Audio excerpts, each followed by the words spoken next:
Hello and welcome to Bridging the Gap. I'm your host, Todd Johnson, and today we have some very special guests with her.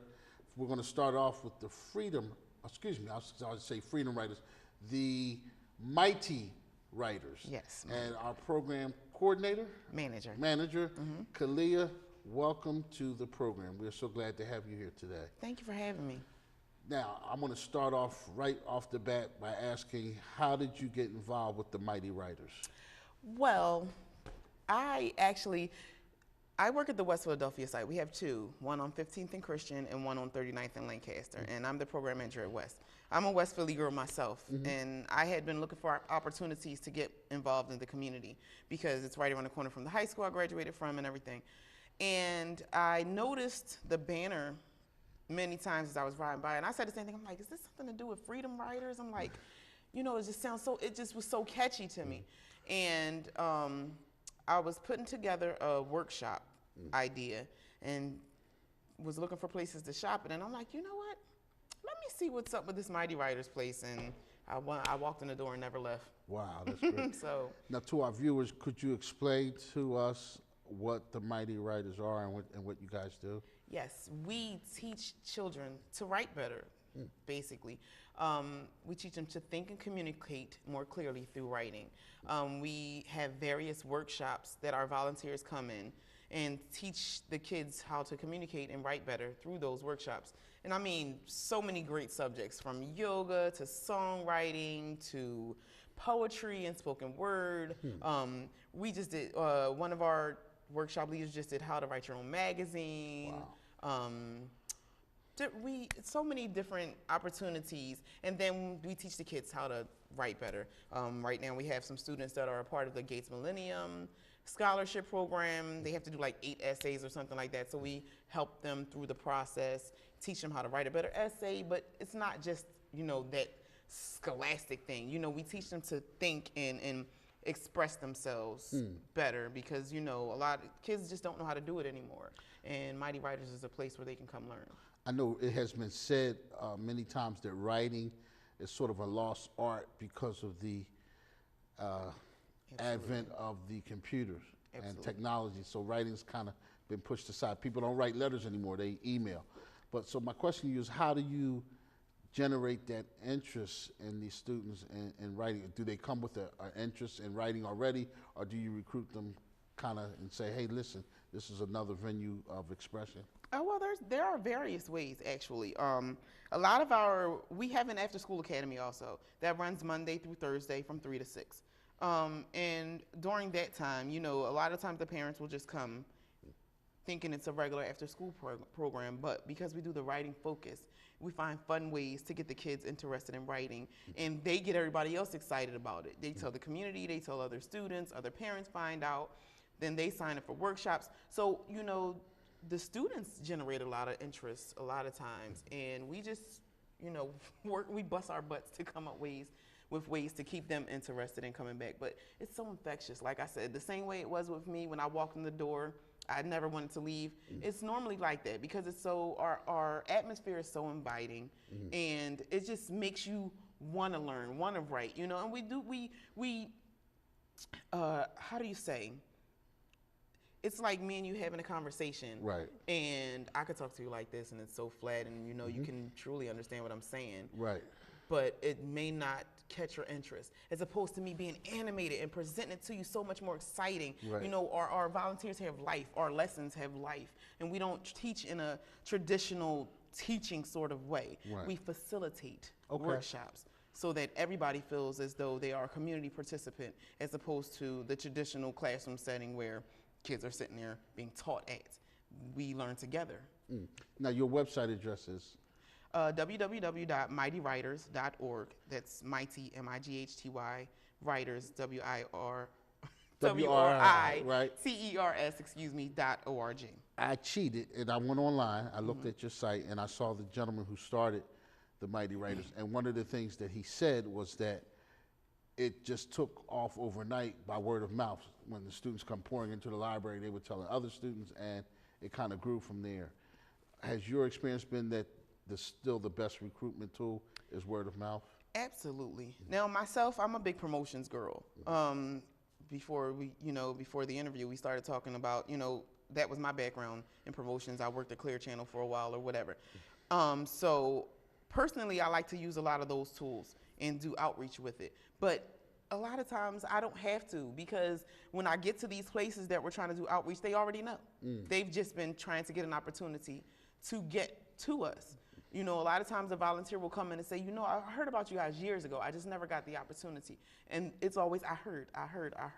Or, I was online and I saw something on Facebook or something like that. So word of mouth has really given us And that's interesting in this day and age when everything is social media, Right. that you still have that.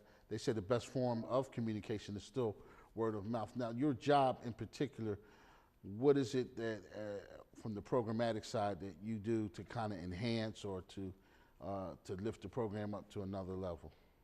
It's interesting that you asked it. Well, I started off as a volunteer. I'm actually the first program manager at Mighty Writers West. So it's been trying and challenging, but very well worth it all at the same time. So I'm kind of learning as I go. And the kids teach me a lot. Wow.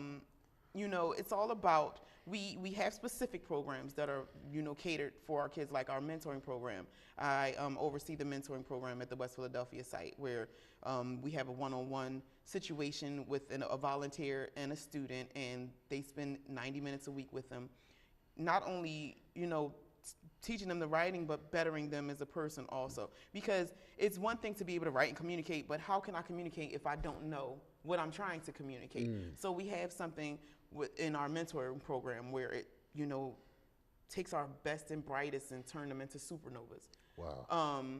But then, like I said, we have the after school program, we have workshops, all that stuff. I just try to make sure that the space is friendly and comfortable and inviting, and that there are always resources available. Outside of that, our volunteers, we couldn't do it without them. Wow. Really. Now, your volunteers, are they people who are English teachers or people who are avid writers themselves, or are they just people who love to see what your program does, or is it a combination of all three? It's a combination. Of course, certain positions we expect certain things, but it's a combination of different things. We have, parents who are retired, and we have, like Miss Nyla, one of our favorite workshop teachers. She's such a sweet old lady. She used to teach poetry in public school forever, so now she teaches a poetry workshop.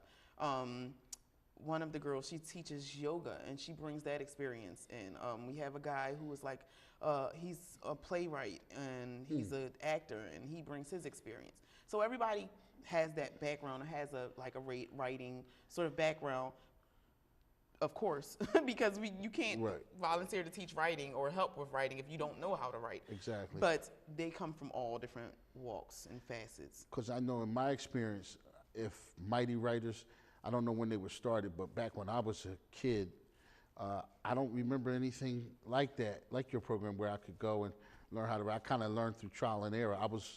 I wrestled in high school and college, but I also was on the debating team, so we had to do a lot of writing. But it sounds like the kind of writing you're doing is much more exciting than the kind of writing I did, because writing can be an exciting form of expression. And so, like your poetry, people who do public readings and so forth, are your students taught those various forms of writing? Yes, we do it all. Wow. I mean, we do our kids do spoken word and those sort of things. We have some rappers and everything, but we do the hard stuff too. Like I said, Gates Millennium, those are essays that are going to get these kids into college and, hopefully get them scholarships to take them all the way through. So that's serious stuff. Right. It's just not like a big fun party all the time. We take what we do very, very seriously. It's just that, we know that, especially in schools, they don't teach a lot of the cognitive thinking, or don't have the cognitive thinking programs anymore. Art, music, the stuff that brings that creativity and creative decision making out of kids. We do offer that sort of atmosphere. And just so that you know, we've been around for 5 years now. In South Philly, our West Philly site has been going on 2 years, and this is our 5th anniversary, so this is our fundraising season. Wow. Okay. Well, you want to put a little plug in there? Absolutely. MightyWriters.org. You can go on and you can donate, or you can come right in and donate. How about someone who wants to call? Is there a number or? Yes.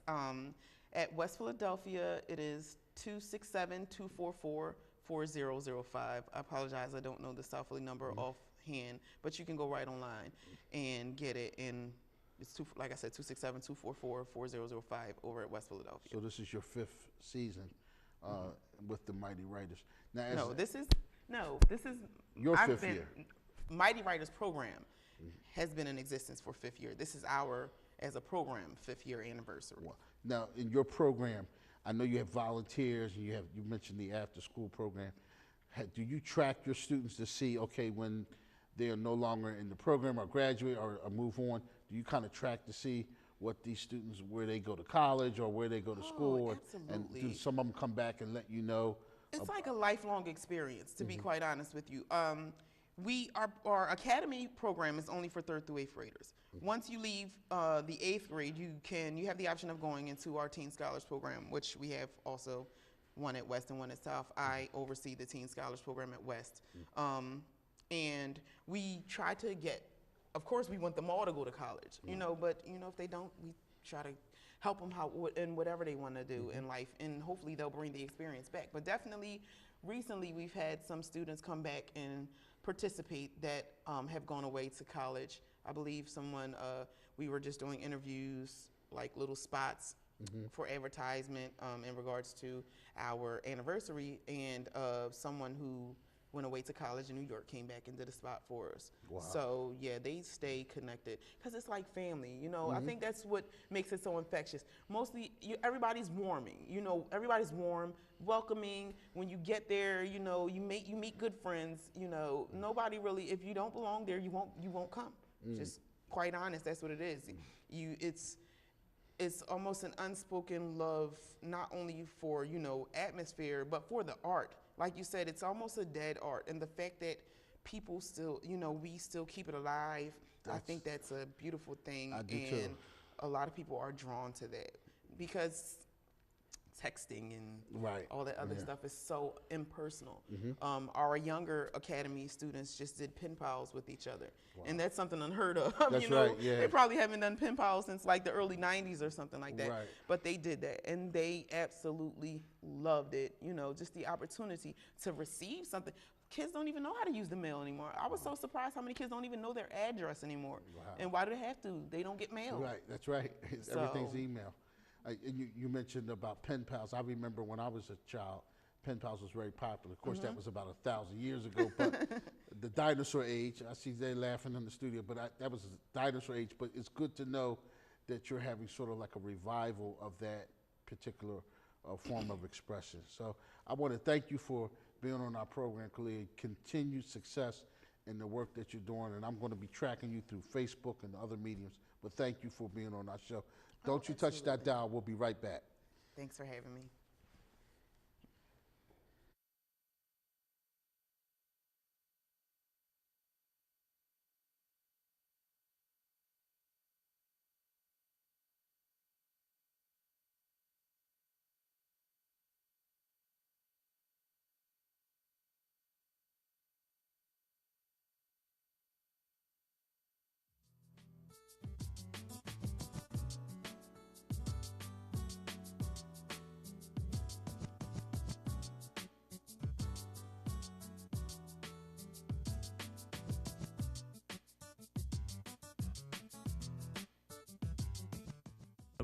University's communication department.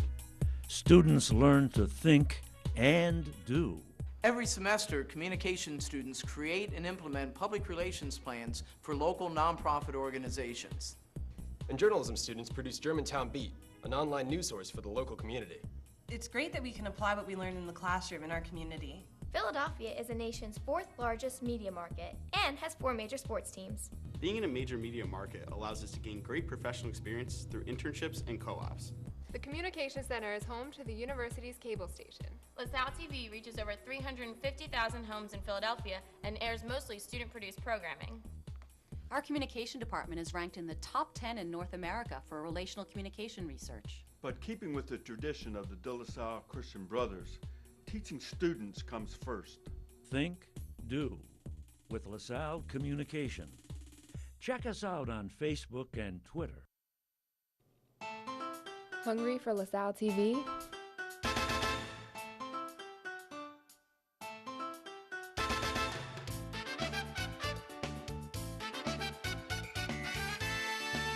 Check us out on YouTube.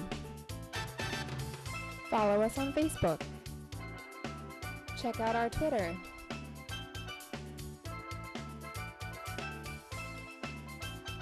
And continue watching LaSalle TV.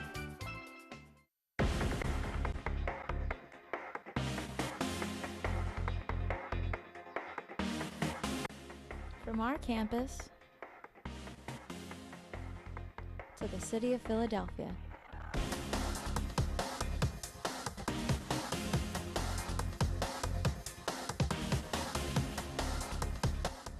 Tune in and watch, because we know you will love LaSalle TV. It was naturals, and so you guys are going to.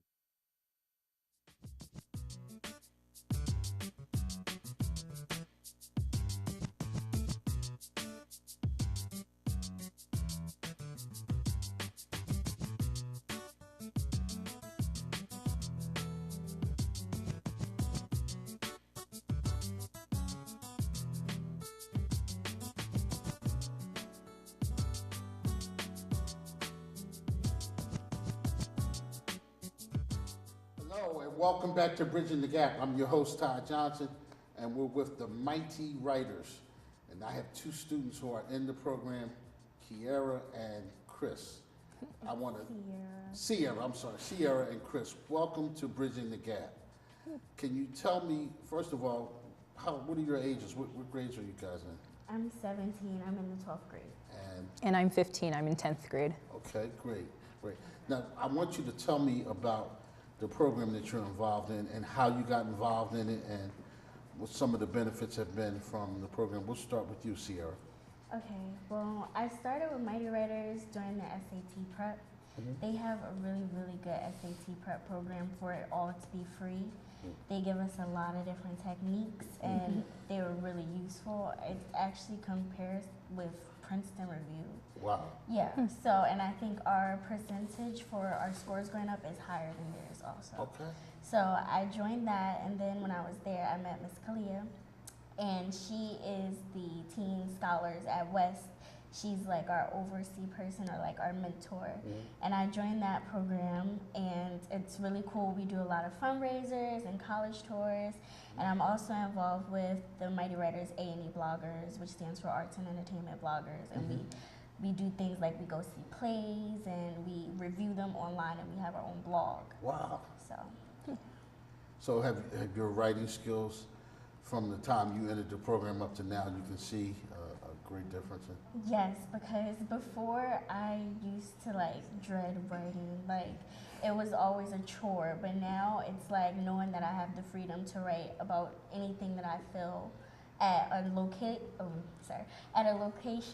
you know, that isn't like home or like a journal or something like that, at an organization. That's a skill you'll keep for life too. That's a great skill to have. Now, Chris, how about you? I started with Mighty Writers at the very beginning 5 years ago when I was in 5th grade. My mom decided to sign me up because it was right around the corner from where I lived. And I joined, and there were a lot of kids that I didn't know, and I was very shy. But writing really helped me to open up, and I'd always liked writing because, as I said, I was shy, but writing helped me to communicate easily with other people. And writing is my favorite thing to do. And I've been a part of Mighty Writers since 8th grade. And once you go to high school, you're no longer a part of the academy.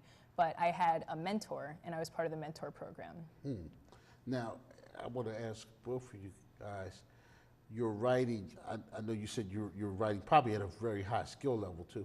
Is there any chance that you guys might be thinking about becoming a playwright or an author of a book, or is there something down the line that we can look forward to seeing your name on?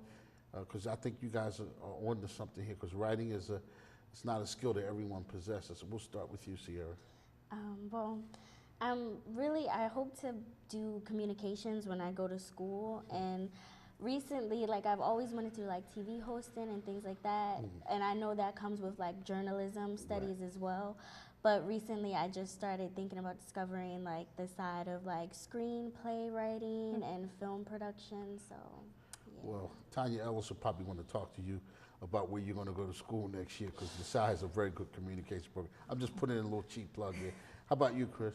I'm interested in journalism, and I also do poetry and creative writing, since that's easiest for me, and I like to express myself through that. But journalism, I've taken a big interest in. Since 2 years ago, I was part of Mighty Writers' sports writing journalism camp, and I got to work with Annette John Hall, who is a former columnist with the Philadelphia Inquirer. Right, I've seen her work. And that camp actually inspired me to pursue journalism. Wow, so we have two budding journalists on the rise. I have this is a real simple question, but because I'm not connected with the schools now, do people still write in cursive? Is that still popular? No. Okay, all right, I just thought, I would ask that. That's like hieroglyphics, now. But when you guys write, so you kind of, do you have a canvas, or do you have a book, or how do you write? Do you write as it comes to you? Do you write in the morning and late at night? I mean, how do you guys get your inspiration for your writing? Mine is creepy. Like sometimes I don't get home till like 9 or 10 o'clock at night, and I'll just go home, sit down, and just start writing, because I'm a part of the Gates Millennium Scholarship thing, so I'm doing that workshop. Right. So it involves a lot of writing. I just come home and just start it. It looks a mess, but I have to get it out before it's gone. So now, when Gates Millennium, explain that to our audience. Okay, so the Gates Millennium Scholarship is a scholarship that is given to minority youth. You write 8 essays, and it sounds like a lot of work, and it is a lot of work, but the beauty behind it is really that it's writing about yourself and who you are. The essays aren't any scholarly, work, writing a book about Shakespeare or anything, so yeah. Oh, and they pay for all your college tuition. Wow. I had to make sure I remembered that okay, part. all right, that's right. Yeah. Rub it in my face, why don't you? Yeah. Still paying back my student loan, but thank you anyway for that. How about you, Chris? Oh, I'm sorry, could you repeat the question? Writing, how do you get your inspiration? Do you write at night, in the morning, or do you write as different subjects come to you, or how does? Well, I actually plan out my writing in my head through the day. And then whenever I have spare time, I'll just get out a sheet of paper and just write down whatever I'm thinking. And then I'll go back and edit it. And if I like it, then I keep it. If not, then I do some more work on it. So this program that you're in, Mighty Writers, it teaches you how to hone your skills in terms of writing and what's good and what's not good, so you're able to kind of tweak your own writing, as it were. Right. Yeah. So I have a question. You're writing, your friends who may not be writers per se, when they hear about your passion for writing, do some of them get inspired, or do they want to know more about what you guys are doing? Are you able to kind of pull them into the program, or at least get them to sit and listen about some of the things that you guys are involved in? I'll start with you, Sierra. Yeah, I think all my friends are interested, like, what is Mighty Writers? Even people that I'm not friends with and don't like come up to me, and I'm like, yeah, it's this, and it's an awesome program, and like, it's a really, besides just writing, it's a really warm environment just to meet new people. Right. So I can imagine that, it gives you, and it's a good talking piece, How about you, Chris?